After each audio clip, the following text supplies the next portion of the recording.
মহাপ্রভু যখন বিদ্যানগরে যেতেন, মহাপ্রভু সারঙ্গ ঠাকুরকে দর্শন করে বিদ্যানগরে যেতেন। সারঙ্গ ঠাকুরের শ্রী বিগ্রহের নাম হচ্ছে শ্রী শ্রী রাধা গোপীনাথ।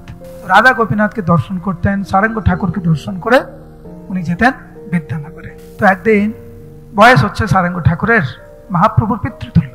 তো মহাপ্রভু সারঙ্গ ঠাকুরকে বলছে, সারঙ্গ ঠাকুর, আপনার তো বয়স হলো বিগ্রহ সেবা পূজার জন্য, আমার মনে হয় আপনাকে একজন, কমপক্ষে একজন শিষ্য আপনাকে গ্রহণ করা উচিত।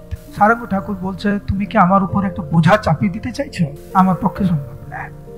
আর তাছাড়া উপযুক্ত শিষ্য গ্রহণ করতে হয়, কে উপযুক্ত কে উপযুক্ত নয় তা বিচার করার সামর্থ্য আমার নাই, এই গুরু দায়িত্ব থেকে আমি দূরে থাকতে চাই। তো মহাপ্রভু তাকে বললেন, আপনি এত বিচার করছেন কেন? আমি বলছি, আপনি যাকে গ্রহণ করবেন সেই উপযুক্ত হবে, আপনি শুধু গ্রহণ করুন। তখন সারঙ্গ ঠাকুর ভাবছে, মহাপ্রভুর নিশ্চিত রূপে কোনো পরিকল্পনা রয়েছে। উনি যদি দায়িত্ব নেয় যে আমি যাকে গ্রহণ করব সেই উপযুক্ত হবে, তাহলে আমার মাথা ঘামানোর কি দরকার? ঠিক আছে, তুমি যদি দায়িত্ব নিচ্ছ, ঠিক আছে, কালকে সকালবেলা আমার যার সাথে দেখা হবে আমি তাকেই দীক্ষা। মহাপ্রভু খুশি হলেন, মহাপ্রভু চলে গেলেন। সকালবেলা ঘুম থেকে উঠে সারঙ্গ ঠাকুর গঙ্গায় স্নান করতে হয়। যখন গঙ্গায় স্নান করছে সকালবেলা, ভোরবেলা, তখন কিছু একটা ভেসে ভেসে ভেসে ভেসে কাছের কাছে এসছে, গায়ের কাছে চলে এসছে। দেখেন একটা মৃত শিশু, একদম শিশু, মৃত। অবাক হয়ে গেলেন, দেখতে খুব সুন্দর, সবে মাত্র উপনয়নম পেয়েছে, অপূর্ব দেখতে সেই বালক।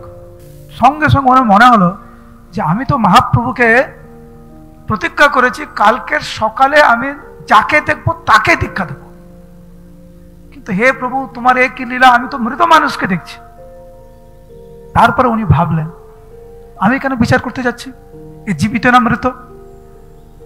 মহাপ্রভু বলেছেন যাকে আমি দীক্ষা দেবো সে উপযুক্ত হবে।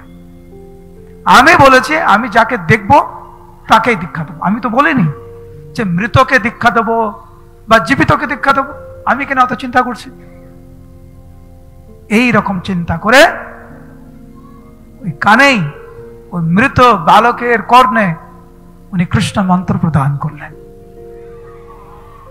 মহাপ্রভুর ইচ্ছায় আর সারঙ্গ ঠাকুরের অলৌকিক আধ্যাত্মিক শক্তি, মহাপ্রভু যেরকম সনাতন গোস্বামীকে বলেছেন, ভক্তি বলে পারো তুমি ব্রহ্মাণ্ড সতিতে, হে সনাতন, তুমি বিশ্ব ব্রহ্মাণ্ডকে পবিত্র করার ক্ষমতা তোমার রয়েছে।